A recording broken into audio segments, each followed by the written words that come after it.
बच्चों, कैसे हैं आप सब। चलिए शुरू करते हैं आज का लेक्चर। और आज के लेक्चर में हम पढ़ेंगे जीन थेरेपी। कल के लेक्चर में कल के समय में कल मेरा था थोड़ा सा क्या होता है, फीवर आ गया था। इसके वजह से हम कल वाला लेक्चर नहीं ले पाए, बट आज वाला लेक्चर हम ले रहे हैं। और आज के लेक्चर में हम जीन थेरेपी पढ़ेंगे। जीन थेरेपी क्या होता है इसके बारे में डिटेल में जानेंगे। और कल वाले लेक्चर में हम इस चैप्टर को खत्म कर देंगे। और एजर्सन रीजन वाला भी क्वेश्चन हम कुछ खत्म कर लेंगे। उसके बाद बढ़िया तरीके से इसको समझ लेंगे। और उसके बाद नेक्स्ट चैप्टर हमारा क्या होगा, तो एवोल्यूशन होगा, विकास होगा, उसमें बढ़िया तरीके से जानेंगे। तो चलिए यहाँ पर अब जरा मेरे को बताना मेरे भाई की क्या जीन थेरेपी के बारे में पहले कभी सुने थे? जीन थेरेपी होता क्या है आखिर में? अगर नहीं सुने हो तो चलिए हम बताते हैं। दरअसल जीन थेरेपी क्या होता है कि कोई भी जेनेटिक डिसऑर्डर है, किसी भी जेनेटिक डिसऑर्डर में कोई जीन क्या होती है कि खराब हो जाती है, कोई जीन क्या होती है डिफेक्ट हो जाती है, कोई जीन खराब हो जाती है, डिफेक्ट हो जाती है। तो उसकी जगह पर हम क्या करते हैं, एक बढ़िया जीन को, एक फंक्शनल जीन को क्या करते हैं, उसके जगह पर प्रतिस्थापित कर देते हैं, सब्स्टिट्यूट कर देते हैं। उसे क्या बोला जाता है, जीन थेरेपी बोला जाता है। बेसिकली इतना आसान है तो तुम लोग तो डेफिनेशन भी रट जाओगे। क्योंकि तुम लोग मेरे भाई क्या है कि बच्चे जो है 12th वाले तो अभी थोड़े छोटे हैं, वो क्या है कि अभी तोते हैं, उसको रटना पड़ेगा ना। तो रटने के लिए नहीं, समझने के लिए समझोगे, कॉन्सेप्ट क्लियर हो जाएगा। और दूसरी बात है कि आप लोग थोड़ी सी क्या करो कि बढ़िया तरीके से वीडियो को लास्ट तक वॉच करो। क्योंकि आप मेरे भाई कुछ बढ़िया चीज को नहीं, कुछ खराब चीज को क्या करते हो, सपोर्ट करते हो। उस चीज को बढ़िया तरह से सपोर्ट करते हो। कोई आपको ये तो पैसा वैसा नहीं लग रहा है, आपको बढ़िया कंटेंट भी मिला है, सारा चीज मिला है। तो थोड़ी सी क्या है कि आप अगर बढ़िया तरीके से लग रहा है तो सब्सक्राइब कर देने में क्या जाता है, या तुम्हारे एक लाइक से क्या जाता है, जाता तो नहीं है, लेकिन हमको पता चलेगा कि हाँ तुमको अच्छा लग रहा है बढ़िया तरीके से। तो चलो यहाँ पर देख लेते हैं फिर से क्या है कि जीन थेरेपी क्या है। और जीन थेरेपी तो अभी अभी डिफिनेशन बता दिए कि किसी जेनेटिक डिसऑर्डर में कोई जीन क्या हो जाना, डिफेक्ट हो जाना, कोई जीन क्या हो जाना, खराब हो जाना, किसी जीन का खराब हो जाना। उस जीन के जगह पर हम एक नए काम करने वाले जीन को, फंक्शनल जीन को लाकर क्या करें, सब्स्टिट्यूट कर दे, उसके जगह पर लगा दे, तो उसे जीन थेरेपी बोला जाता है। तो हो गया होगा, डेफिनेशन भी हो गया और हम मार्कर भी बढ़िया तरीके से ला चुके हैं। तो क्या है कि यहां पर लिख देते हैं,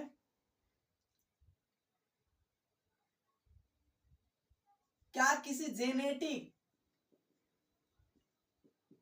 डिसऑर्डर में, किसी जेनेटिक डिसऑर्डर में क्या हो जाना, किसी जीन का क्या हो जाना, डिफेक्ट हो जाना।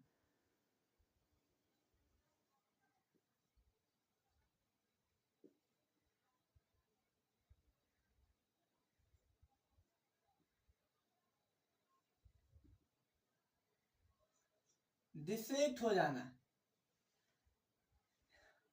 और उसके रिप्लेसमेंट में, और उसके क्या जगह पर, उसके रिप्लेसमेंट में, उसके जगह पर हम क्या ला दे, और उसके जगह पर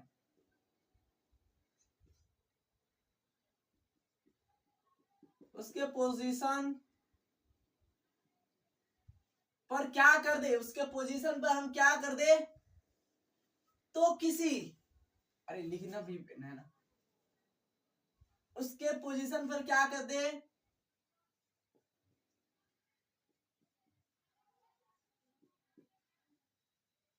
फंक्शनल क्या कर दे, जीन को, फंक्शनल जीन को क्या कर दे, हम सब्स्टिट्यूट कर दे।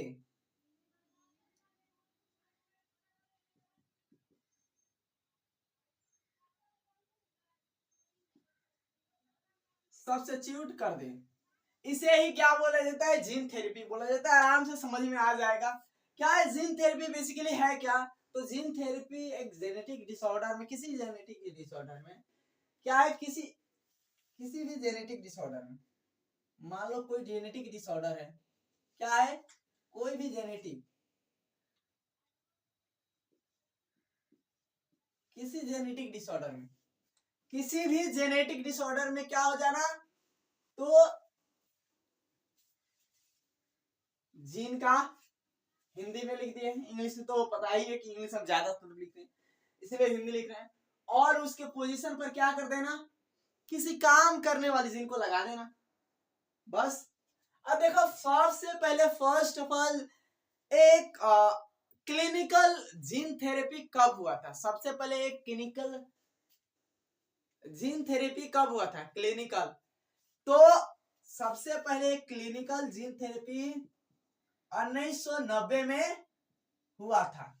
किस बीमारी के, किस डिजीज के उपचार में किया गया था, किस बीमारी के उपचार में किया गया था, किस बीमारी के उपचार में किया गया था, तो याद रखना कि एस्किड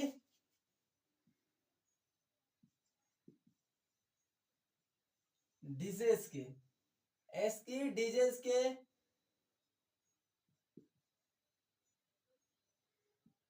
ट्रीटमेंट में, एस्किड डिजीज के ट्रीटमेंट में क्या किया गया था, एक किया गया था। अब एस्किड क्या है, एस्किड तो शॉर्ट फॉर्म लिखे हैं, एस्किड का पूरा नहीं लिखे हैं, एस्किड का फुल फॉर्म क्या होता है, सीवीआर, अभी उल्टा लिख दिए क्या, सीवीआर कंबाइन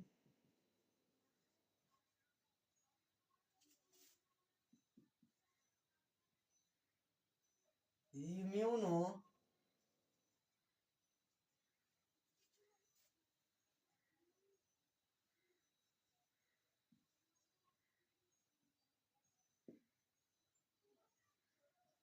डेफिशिएंसी। अभी समझ में आ रहा होगा क्या लिखा है, एस्किड की फुल फॉर्म क्या लिखा है, जरा हंसते रहो, खेलते रहो, मस्ती करते रहो, इधर में तुमको दिखाई दे रहा है, पहले हमको देखना पड़ेगा, आज दिखाई तो दे रहा है बट क्या है थोड़ी सी, चलो अब ठीक है, ये तो हो गया होगा, ये समझ में भी आ गया होगा। पूछेगा कब जीन थेरेपी किया गया था, सबसे पहले क्लिनिकल जीन थेरेपी कब किया गया था, first of all gene therapy कब किया गया था, इतना टाइम में, किस डिसऑर्डर के, किस डिजीज के उपचार में किया गया था, ट्रीटमेंट में किया गया था, तो एस्किड के, एस्किड के,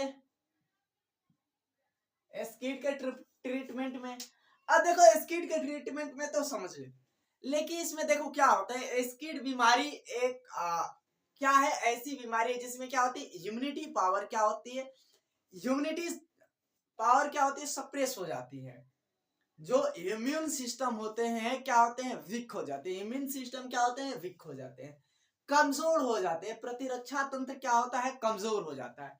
अब प्रतिरक्षा तंत्र कमजोर हो जाता है, एक चीज और बताना बनता है कि ये जो बीमारी है ना, बिल एकदम 4 साल की बच्ची में ये बीमारी ये जीन थेरेपी किया गया था, 4 साल की बच्ची में क्या किया गया था, जीन थेरेपी किया गया था।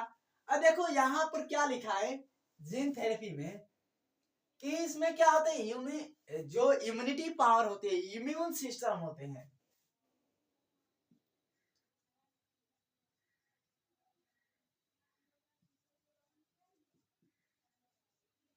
क्या होते हैं, वीक हो जाते हैं, क्या होते हैं, इम्यून सिस्टम क्या होते हैं, कमजोर हो जाते हैं। अब कमजोर हो जाते हैं तो कमजोर क्यों होते हैं भाई, तो इसमें पता है तुमको क्या होता है मेरे भाई, इसमें बी और, चलो ये ठीक है, चलो मेरे भाई आप दिखाई दे रहा है क्या हुआ था, जो कि जो स्विच है, स्विच ऑफ करने पर ये जल रहा है, स्विच ऑन करने पर नहीं, स्विच ऑफ करने पर जल रहा है, ये अभी अचानक हो गया क्या है इसमें, क्या होता है कि बी और टी क्या होते हैं, लिम्फोसाइट, लिम्फोसाइट का नाम जानते हो ना, अभी बताते हैं, टी लिम्फोसाइट क्या होते हैं, मिच्योर नहीं हुए होते हैं। क्या होते हैं? मिच्योर नहीं हो पाते हैं। क्या होते हैं? परिपक्व चौर नहीं हो पाते हैं। मिच्योर नहीं हो पाते हैं। क्या होते हैं? बी और टी लिम्फोसाइट क्या होते हैं? तो परिपक्व नहीं हो पाते हैं। और परिपक्व नहीं हो पाते हैं तो क्यों परिपक्व नहीं हो पाते हैं मेरे भाई?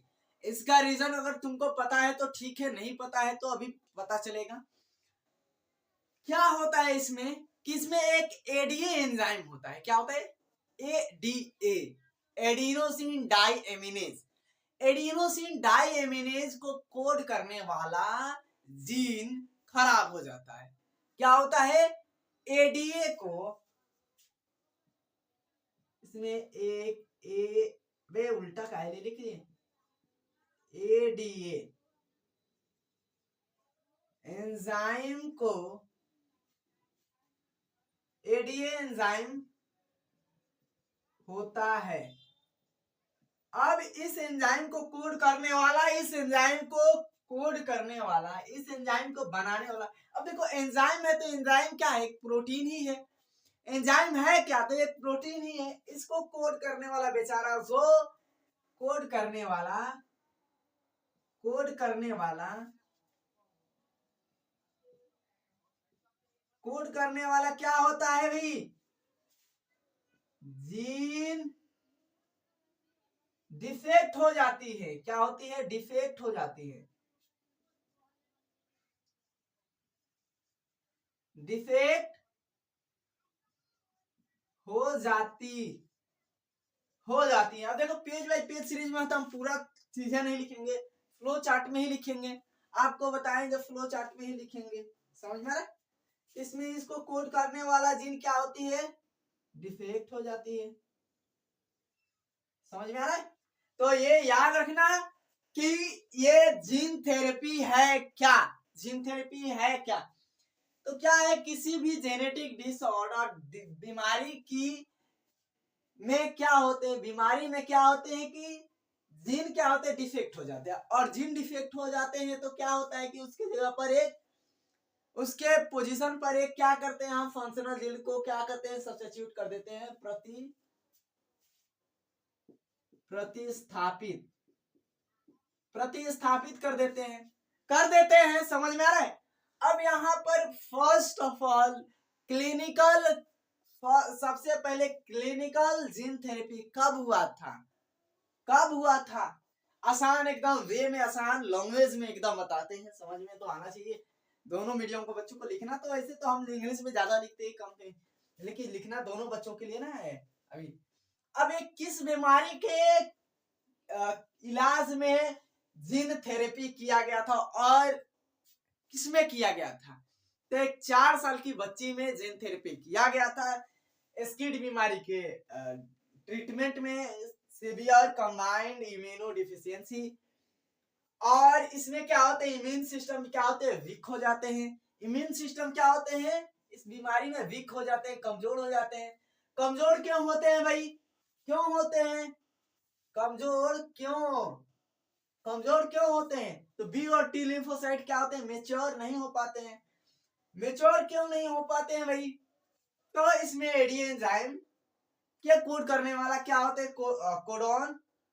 कोड करने वाला एडीए एंजाइम को बनाने वाला जीन क्या होते हैं? डिफेक्ट हो जाते हैं। जीन डिफेक्ट हो जाते हैं। डिफेक्ट हो जाएंगे तो क्या हो जाती है भाई? बताइए। बीमारी हो जाती है। अब बीमारी हो जाती है तो फिर हम क्या करते हैं कि इसकी उपचार करते हैं। क्या करते हैं? इसकी तो ट्रीटमेंट करते हैं।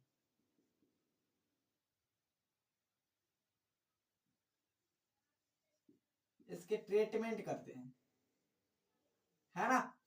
अब इसकी उपचार यानी ट्रीटमेंट में क्या होता है? इसके ट्रीटमेंट में अगर पता है तो बताना, नहीं पता है तो ठीक है, जो भी है एक्स वाई जेड। अभी देखो इसके ट्रीटमेंट में बहुत सारे अभी ट्रीटमेंट बताया गया है। कैसे कैसे सर? अब देखो क्या होता है कि हमको एनसीईआरटी में क्या लिखा है कि इसके पहले ट्रीटमेंट हम कैसे करते थे, पता है तुमको? इसमें हमको क्या करते थे, जो बोन मैरो होता है, बोन मैरो का नाम पता है, 11th में पढ़े होगे, 11th की बर्बाद कर चुके होगे तो ठीक है, 11th अगर बढ़िया तरीके से पढ़े होगे तो ठीक है। बोन मैरो क्या होता है, जिसमें हमारी क्या होती हैं, तो लिम्फोसाइट बनते हैं, जिसमें क्या होते हैं कि हमारे लिम्फोसाइट क्या होते हैं, बनते हैं, जिसमें अरे साफ शब्दों में बोलो, ब्लड बनते हैं, समझ में आ रहा है, ब्लड बनते हैं। और हमारे वहां पे ब्लड बनना मतलब कि स्टेम सेल भी होगा, स्टेम सेल होगा, ऑब्वियसली होगा। तुम लोग को स्टेम सेल का नाम सुने होगे तो ठीक है, नहीं सुने होगे तो उससे कोई दिक्कत नहीं।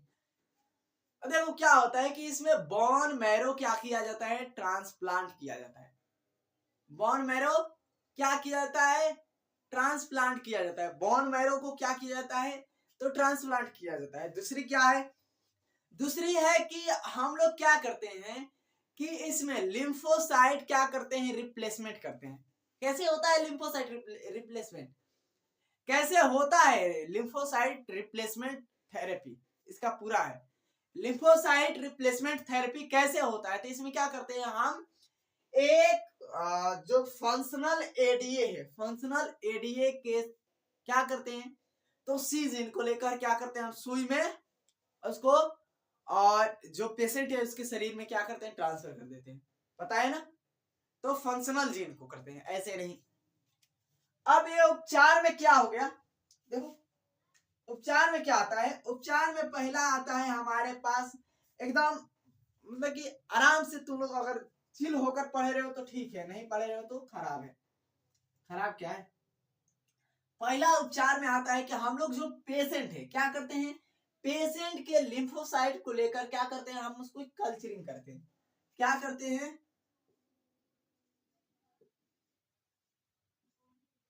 पेशेंट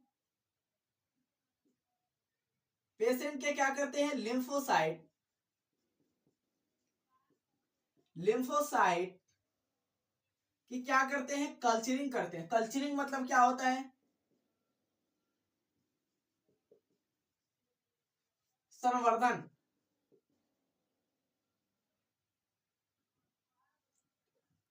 अभी संवर्धन करते हैं, क्या करते हैं, इसकी कल्चरिंग करते हैं। आप कल्चरिंग करते हैं तो मेरा भाई ये बताना, पिछला अगर तुम लोग चैप्टर पढ़े हो, अगर जो बच्चा नया है तो जाकर पूरा प्लेलिस्ट बन चुका है सीरियल वाइज, जाकर प्लेलिस्ट में देख सकता है। हर एक वीडियो, हर एक मतलब कि चैप्टर वाइज है, समझ रहा है। तो बताना है कि इसमें अगर अगर एनिमल सेल है, अगर क्या है, एनिमल सेल होस्ट सेल है, तो इसमें क्लोनिंग वेक्टर क्या लेंगे, यही बता देना, समझ में आ जाएगा कि तुम लोग को पता है क्लोनिंग वेक्टर क्या लेंगे। अगर पता है तो बताना, ठीक है। क्लोनिंग वेक्टर क्या लेंगे, अगर पता है तो ठीक है बताना। जब क्या है कि एक मानव कोशिका है, ह्यूमन सेल है, क्या है, एक ह्यूमन सेल है, तो इसमें हम क्या लेते हैं मेरे भाई, इसमें लेते क्या है तो जरा बताना। इसमें क्लोनिंग वेक्टर क्या लेते हैं, क्लोनिंग वेक्टर क्या लेते हैं, क्लोनिंग वाहक क्या लेते हैं, तो क्लोनिंग वाहक रेट्रोवायरस लेते हैं। अभी पता है कि नहीं तुम लोग को, रेट्रोवायरस, हाँ वही रेट्रोवायरस है, वही रेट्रोवायरस है। कौन से रेट्रोवायरस है, रेट्रोवायरस का नाम सुने हो कभी। अब रेट्रोवायरस में देखो क्या होता है कि इसमें क्या होता है कि हम लोग पढ़ते हैं कि वायरस में क्या होता है कि पहले आरएनए बन जाता है, आरएनए से क्या होता है, एमआरएनए बनने के बाद क्या होता है, डीएनए बनता है, है ना, ये है। तो क्या होता है, आरएनए बनने के बाद क्या होता है इसमें कि एक आरएनए से, फंक्शनल आरएनए से क्या होते हैं,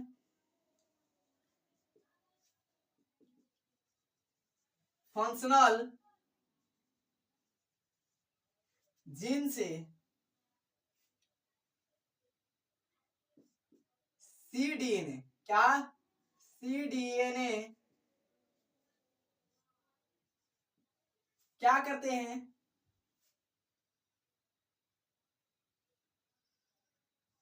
एडीए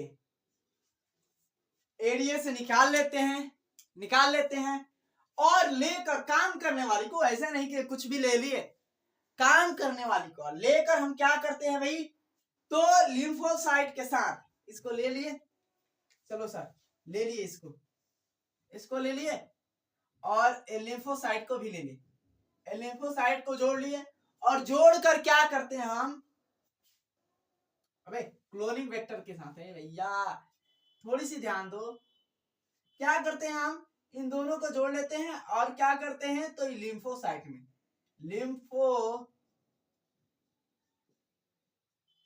में क्या करते हैं, तो हम ट्रांसफर कर देते हैं, ट्रांसफर करने के बाद क्या करते हैं हम, फिर जो पेशेंट है किसका, ये बता लेना कि पूछेगा कि किसकी हम लिम्फोसाइट लेते हैं, तो पेशेंट की लिम्फोसाइट लेते हैं, किसी का लिम्फोसाइट, जिस पेशेंट का लिम्फोसाइट लेंगे उसी में क्या करेंगे, सारा काम करेगा, फिर क्या करते हैं, इस लिम्फोसाइट को उसमें ट्रांसफर कर देते हैं। तो हो गया, तो वीडियो को पॉज कर लो, पॉज करके नोट कर लो, तो हो गया कि नहीं, जब हो गया होगा तो बोल देना, ठीक है। चलो मिटा देते हैं, अभी तो सब समझ में आ गया होगा, अभी जिसको नहीं समझ में आया होगा ठीक है। अब देखो हमारे पास तो ये नहीं है, अब एक चीज और बताना बाकी है, इसीलिए मिटा रहे हैं, क्योंकि कुछ चीजें हैं जो बताना है।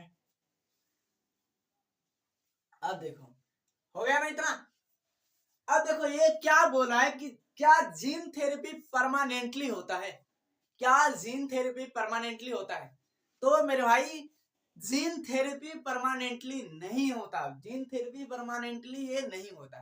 क्यों नहीं होता, क्योंकि हमारे जो लिम्फोसाइट है क्या है, हमारे लिम्फोसाइट की क्या होती है, लाइफ स्पेन होती है, हमारी लिम्फोसाइट की लाइफ स्पेन होती है, जीवन काल होती है, और जितना जिसका लाइफ स्पेन मान लो कि कुछ दिनों से कुछ महीनों तक की होती है ना, अब इसकी लाइफ स्पेन होती है, तो क्या है कि ये इमोर्ट है, ये क्या है, मृत, क्या है, तो मृत सेल है, ये मृत है, ये मर सकती है, समझ में आ रहा है, तो ये मृत कोशिकाएं होती है।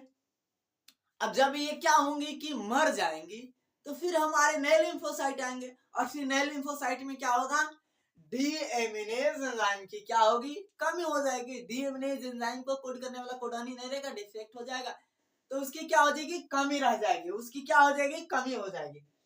तो याद रखना कि ये कभी भी परमानेंटली ट्रीटमेंट नहीं होता है। हाँ, इसको अगर परमानेंटली करना है, अगर इसको परमानेंटली करना है तुमको, तो क्या करना पड़ेगा तुमको, तो भ्रूणीय अवस्था में क्या होती है, एम्ब्रियोनिक स्टेज में ही क्या करना पड़ेगा, आइडेंटिफाई करना पड़ेगा, देखना पड़ेगा, और देखकर क्या करना पड़ेगा, तो एम्ब्रियोनिक स्टेज में ही इसको लिम्फोसाइट को क्या करना पड़ेगा, जीन थेरेपी करना पड़ेगा।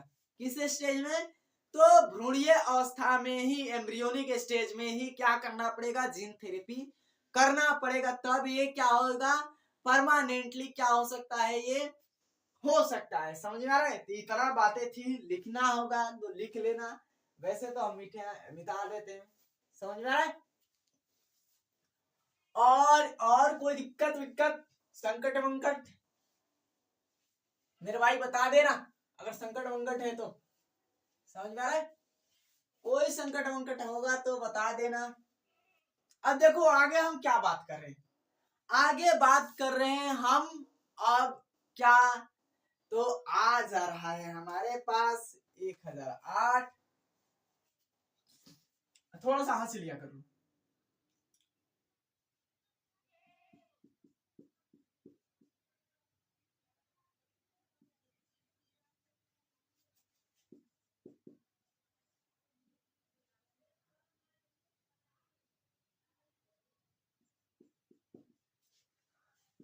अब तुमको किसको पता है, आणविक निदान, हिंदी लिखना पड़ेगा, ओके चलो आणविक निदान लिखना पड़ेगा।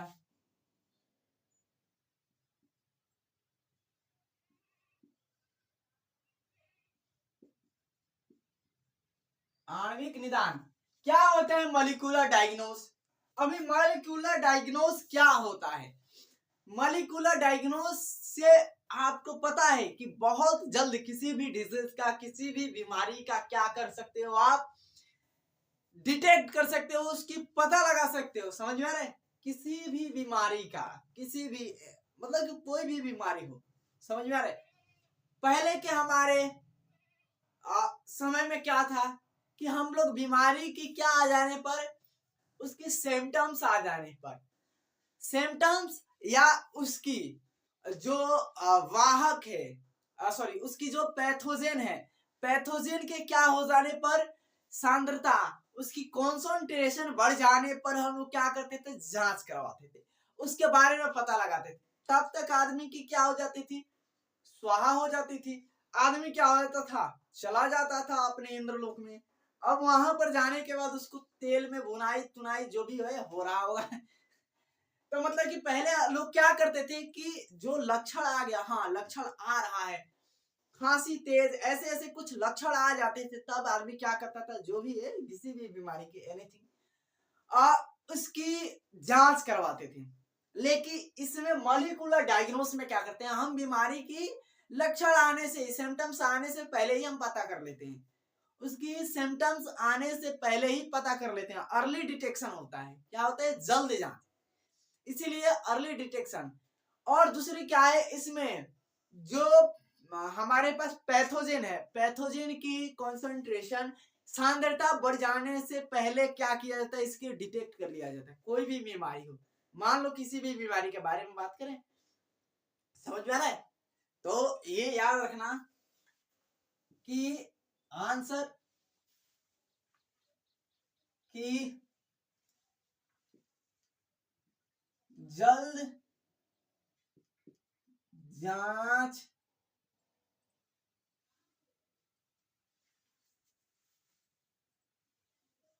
जल्द जांच की क्या है, टेक्निक है।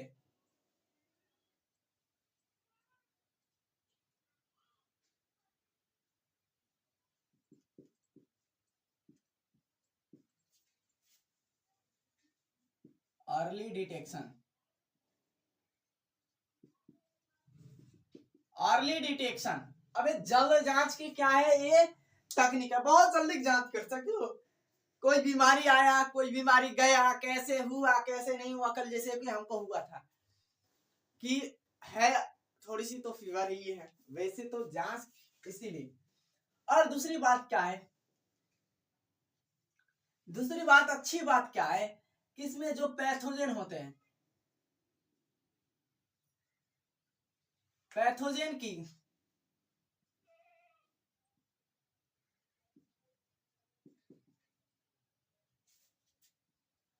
पैथोजेन की कंसंट्रेशन बढ़ जाने से, क्या, पैथोजेन की कंसंट्रेशन बढ़ जाने से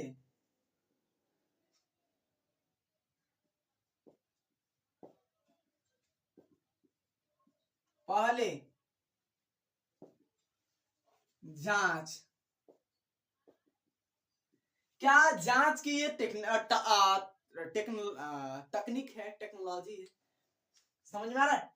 तो आणविक निदान तो समझ में आ गया होगा कि क्या है क्या, किसी भी बीमारी के अर्ली डिटेक्ट कर सकते हैं, उसको पता लगा सकते हैं, हाँ ये बीमारी हुआ, इसकी बीमारी की लक्षण पता, लक्षण आने से भी क्या, तीसरा भी लिख लो, लक्षण आने से पहले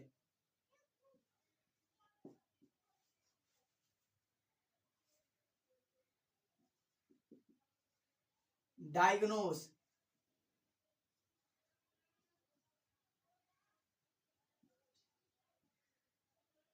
संभव है। क्या है, इस टेक्निक के द्वारा, इस तकनीक के द्वारा हम बहुत जल्दी लक्षण आने से पहले इसकी क्या, जांच कर सकते हैं। समझ में आ रहा है? अब इसकी क्या है, कुछ एग्जाम्पल नेशन है, कुछ क्या है, एग्जाम्पल है, उसको भी देख लेते हैं और समझ लेते हैं। और जो बच्चे क्या है, फिर से बोल देते हैं कि जो नए हैं, फिर से क्या करें कि उसको लाइक कर ले। तो ऐसे तो कमेंट करोगे तो तुम लोग को मेरे भाई, देखो कमेंट कर दे रहे हो तो अच्छी कमेंट किया करो, या कमेंट मतलब कि बढ़िया तरीके से किया करो, अच्छी कमेंट किया करो। हमको लगे या तुमको अगर बढ़िया लग रहा है तो अपने हिसाब से बढ़िया कमेंट किया करो। इसमें क्या है, कुछ एग्जाम्पल है, क्या है, उसका उदाहरण है। इसमें क्या है,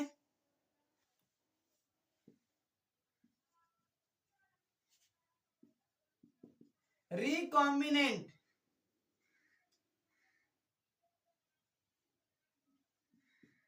डीएनए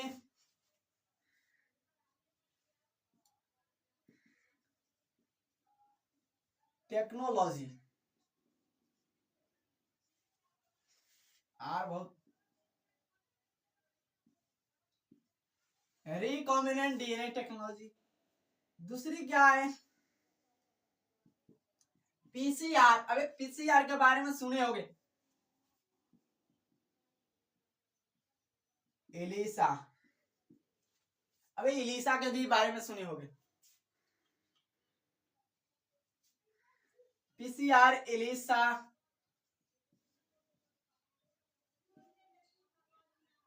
प्रोब। प्रोब के बारे में भी सुने होंगे, अभी पिछले वाले लेक्चर में ही सुने होंगे। बस इसके बारे में, एलिसा के बारे में तो हमको डिटेल्स में पढ़ना है। अभी क्या है, रिकॉम्बिनेंट डीएनए टेक्नोलॉजी तो पहले पढ़ चुके हो। रिकॉम्बिनेंट डीएनए टेक्नोलॉजी क्या है, रिकॉम्बिनेंट डीएनए टेक्नोलॉजी में क्या करते हैं, तो हम डीएनए को क्या करते हैं, जोड़ते हैं। डीएनए को क्या करते हैं, हम जोड़ते हैं। अभी जोड़ने के लिए कैसे कैसे हम जोड़े थे, ये अगर जो बच्चा वीडियो नहीं देखा है यहाँ पर, तो उतना हम आपको इस लेक्चर में उतना नहीं बनाएंगे। लेकिन आपको देखना है तो वीडियो पिछला जाकर चैप्टर का देख सकते हैं।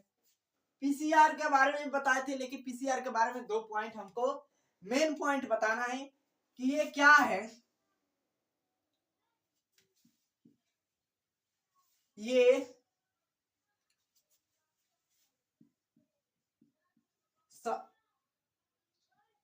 सस्पेक्टेड, इसमें suspected cancer patient, suspected cancer patient. दूसरा क्या क्या लिख दे हम, तो HIV सस्पेक्टेड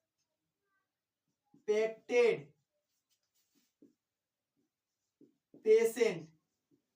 ये 2 पेशेंट की, देखो 2 ऐसी बीमारी है जिसकी क्या है, अगर हम लोग जल्दी जांच नहीं करें तो क्या होगी, लंबा चली जाती है, बीमारी बड़ी हो जाती है। ये 2 बीमारी क्या होती है, बहुत बड़ी हो जाती है। ये अर्लियर हम इसकी डिटेक्शन नहीं करते हैं तो बहुत बीमारी बड़ी है। इसमें क्या होता है कि जो पेशेंट होते हैं, पेशेंट ऐसे पहले तो लक्षण ही कम आता, पहले नहीं आता है, पहले इसकी सिम्टम्स ही नहीं आता है, पहले स्टेज में इसकी सिम्टम्स कुछ नहीं आता। तो हम पीसीआर के द्वारा क्या कर सकते हैं, मान लो कोई सस्पेक्टेड है जहां इसको है या नहीं, तो उसकी हम जांच कर सकते हैं पीसीआर के द्वारा, संभव है पीसीआर के द्वारा कर सकते हैं। इलिसा और प्रोब क्या है, प्रोब तो कल समझेंगे, इलिसा के बारे में ही समझ लेते हैं, इलिसा है क्या। तो ये हो गया होगा, वीडियो को पॉज करके नोट कर लेना। तो हो गया मेरे भाई, हो गया तो बोलना ठीक है, चलो हो गया होगा, ये सारा चीज समझ में आ गया। अल्टीमेटली देखो यहाँ पर क्या करें, पीवीआर के बारे में तो कुछ हम लोग पढ़ भी चुके हैं। पीवीआर के बारे में क्या किया जाता है, तो हम एम्पलीफाई करते हैं, जो हमारे पास जीन होता है उसकी डीएनए होती है उसकी एम्पलीफाई करते हैं। एम्पलीफाई कर कर हम क्या करते हैं, तो बहुत सारे हमारे पास विधि है, बहुत सारे टेक्निक है। पीसीआर अलग पॉलीमरेज चेन रिएक्शन पढ़े थे, जो बच्चे नए हैं वो जाकर पिछले क्लास में देख सकते हैं, ये बताएंगे। इसमें होता क्या है, इस टेक्निक के द्वारा पीसीआर मॉलिक्यूलर डायग्नोस के द्वारा क्या किया जाता है, अर्ली डिटेक्ट किया जाता है, किया जा सकता है किस बीमारी की, तो कैंसर और दूसरी HIV की। एलिसा के बारे में देख ले, चलो एलिसा के बारे में देख लेते हैं। एलाइजा एक्चुअली में एलाइजा है, क्या है, एलिसा नहीं है, एलाइजा है, समझ में आए, एलाइजा। अब इसके बारे में देख लिया जाए, चलो ठीक है। क्या एलाइजा, थोड़ी सी बड़े लिखे हैं, एलाइजा है क्या, what is the Eliza, Eliza है क्या। एलिजा का फुल फॉर्म क्या होता है, इसके मतलब क्या होते हैं, मतलब कि ये होता क्या है, तो इसकी फुल फॉर्म पहले लिख लो। क्या होते हैं? एंजाइम, एल से लिंक्ड, आई से अबे इम्यूनो, इम्यूनो इसी में है, सॉर्वेंट ए से इसका क्या है? फुल फॉर्म है एलिजा की। अब इतना तो समझ में आ गया एलिजा की क्या है, फुल फॉर्म है। अब ये एलिजा आखिर में है क्या? एलिजा क्या है? तो एलिजा एक क्या है, डायग्नोस की, अर्ली डिटेक्ट की क्या है, एक टेक्निक है, एक क्या है, विधि है, जिसमें क्या किया जाता है, एक मेथड है जिसमें क्या किया जाता है, बीमारी की जो बीमारी होते हैं उसकी अर्ली डिटेक्ट कर लिया जाता है। एलिजा किस पर आधारित है, किस बेस पर है, किस पर आधारित है? तो एलिजा क्या है, एंटीबॉडी और एंटी क्या है, एंटीजेन के ऊपर क्या है, एंटीबॉडी और एंटीजेन के विश्लेषण पर आधारित है। एंटीबॉडी और एंटीजेन के क्या है, एंटीबॉडी समझते हो ना क्या होता है, प्रतिरक्षा रक्षक समझते हो ना, ये तो समझते होगे, एंटीबॉडी तो सब बच्चे समझते हैं। तो इस पर क्या है आधारित है, इस पर क्या है, बेसिकली बेस है।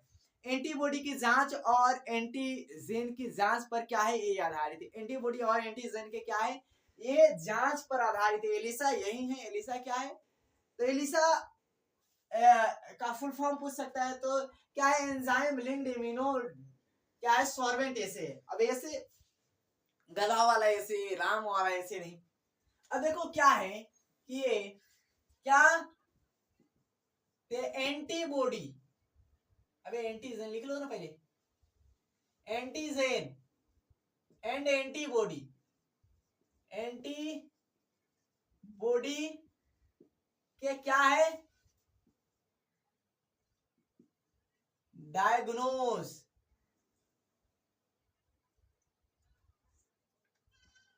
डायग्नोस पर क्या है, बेस है, आधारित है। यानी इसके जांच पर क्या है, आधारित है, इसके जांच पर, इसकी डायग्नोस पर क्या है, आधारित है। समझ में आ रहा है? किसकी किसकी याद रखना, या विश्लेषण लिख देना, विश्लेषण, विश्लेषण पर क्या है, आधारित है। ये याद रहेगा तो ठीक है, बहुत बढ़िया। इसकी विश्लेषण पर आधारित है। सर समझ लीजिए क्या विश्लेषण का मतलब, देखो अगर मान लो कि कोई, अगर कोई तुमको बैक्टीरिया लग गया, कोई वायरस लग गया, कोई बाहर से क्या पैथोजन आकर, कोई ऑर्गेनिज्म आकर, बैक्टीरिया, वायरस, प्रोटोजोआ जो भी है, तुमको अगर लग जाता है, फंगी है, तो क्या होता है कि ये देखा जाता है कि ये कितने अमाउंट में है, कितनी मात्रा में है। इसे हम एंटीजेन बोलते हैं, एंटीजेन बोलते हैं, एंटीजेन बोलते हैं। इससे लड़ने के लिए हमारे शरीर में क्या बनता है, एंटीबॉडी बनता है। अभी तो उसमें पढ़ेंगे, एंटीबॉडी बनता है एंटीजेन से लड़ने के लिए। तो हम देखते हैं कि कितने अमाउंट में हमारे शरीर में एंटीबॉडी बन रहा है, कितनी एंटीबॉडी तैयार हो चुकी है, कितनी हमारे शरीर में एंटीजेन गया है, कितना गया है। तो ये सारे हम क्या करते हैं, देखते हैं, सारे क्या करते हैं, देखते हैं कि कितना गया है, कितना। तो इस पर क्या है, ये आधारित है। समझ में आ रहा है? दूसरी बात क्या है, इसकी दूसरी अच्छी बात क्या है कि ये एंटीजेन और एंटीबॉडी क्या है, एंटीजेन और एंटीबॉडी, एंटीजेन और एंटीबॉडी के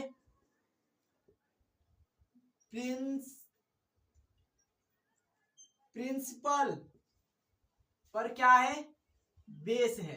ये भी पूछ सकता है ये किसके प्रिंसिपल पर बेस है, किस सिद्धांत पर, एलिजा किस सिद्धांत पर बेस है, एलिजा किस सिद्धांत पर बेस है, सिद्धांत यानी प्रिंसिपल, प्रिंसिपल। तो किस सिद्धांत पर, एंटीबॉडी और एंटीजेन के लिख देना यहां पर, इंटरेक्शन, इंटरेक्शन या रिएक्शन पर, क्या रिएक्शन पर क्या है, बेस है। हो गया ना, इतना आसान तो ही है, ये तो सारे से समझ में आ गया होगा, ये बढ़िया तरीके से समझ में आ गया होगा। अभी लाइट भगने वाला होगा क्योंकि अभी पता नहीं कैसे क्यों चल रहा है ऐसे, हमको तो समझ में नहीं आ रहा। अब ये क्या है, एंटीजन और एंटीबॉडी है क्या, किस पर आधारित है, कैसे है, तो याद रखना किस प्रिंसिपल पर आधारित है, तो प्रिंसिपल हमारा एंटीजन और एंटीबॉडी प्रिंसिपल पर क्या है, इंटरेक्शन पर क्या है, ये आधारित है। ये हो गया, ये समझ लिए। एलिसा किसकी जांच है, एलिसा किसकी जांच है, तो एलिसा क्या है,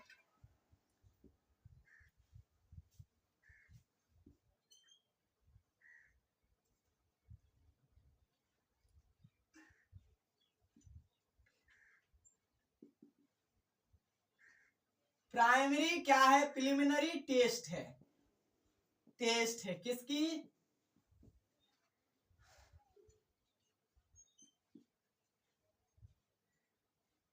ठीक है, एचआईवी किया, क्या है, एड्स की क्या है, एड्स की, एड्स लिख दो जिसको नहीं समझ में आएगा, एड्स की है, समझ में आ रहा है। ये क्या है, प्राइमरी ही टेस्ट है, प्रिलिमिनरी क्या है, टेस्ट है, प्राइमरी टेस्ट है एलिसा। एलिसा में ये आपको पता है कि क्या होता है। अब देखो इसमें क्या दिया है कि एंजाइम की बातें तो हमारे एनसीईआरटी में लिखा नहीं है, बट बता देते हैं एलिसा में क्या लिखा है कि एंजाइम लिंक्ड, एंजाइम बताया है, एंजाइम लिंक्ड है। तो इसमें क्या होते हैं, एक दो एंजाइम आ जाते हैं, दो तीन एंजाइम है लेकिन हम लिख देते हैं दो ही एंजाइम। एक क्या होते हैं, horseradish peroxidase, horseradish peroxidase enzyme. दूसरा क्या है इसमें, अल्कलाइन फॉस्फेटेसेस। और एक और क्या है, तो एक कैटेलिसिस है, कैटेलिसिस है, तो कैटेलिसिस का भी, इसका भी नाम को इसका नहीं दिया है, बट हम बताने के लिए बता दिए कि है क्या, enzyme linked immuno linked immuno क्या सर्वेंटेस है। ये एलिसा किसकी जांच है, कैसी जांच है, किसी भी बीमारी की क्या है, अर्ली डिटेक्ट करने की क्या है, ये विधि है, टेक्निक है, अर्ली उसे डायग्नोस किया जा सकता है, अर्ली पता करके क्या है किसकी, तो ये जांच किसकी है, तो ये प्रिलिमिनरी टेस्ट है किसकी, एचआईवी या एड्स की। इसमें एंटीजन और एंटीबॉडी के क्या डायग्नोस पर बेस से विश्लेषण पर क्या है आधारित है, इसके जांच पर क्या है आधारित है। दूसरा क्या है, ये किस प्रिंसिपल पर होता है, एलिसा किस प्रिंसिपल पर होता है, तो एलिसा क्या होता है, एंटीबॉडी और एंटीजन के प्रिंसिपल इंटरेक्शन प्रिंसिपल पर क्या है, बेस है। ये हो गया। इसमें कौन से एंजाइम आ जाते हैं, तो हॉर्सेस रेडिस प्रोडक्सीडेज अल्कलाइन फॉस्फेटेसेस है। ये एंजाइम का नाम नहीं दिया है, बट हम बताना चाहते हैं तो बता दिए। अब देखो एक चीज है क्या कि इसकी प्रिलिमिनरी टेस्ट है, वेस्टर्न ब्लॉटिंग इसकी कंफर्म टेस्ट होता है, याद रखना वेस्टर्न ब्लॉटिंग। तो आई होप हो गया होगा, और वीडियो को पॉज कर लेना, पॉज करके नोट कर लेना। फिर मिलते हैं नेक्स्ट वीडियो में। जय हिंद।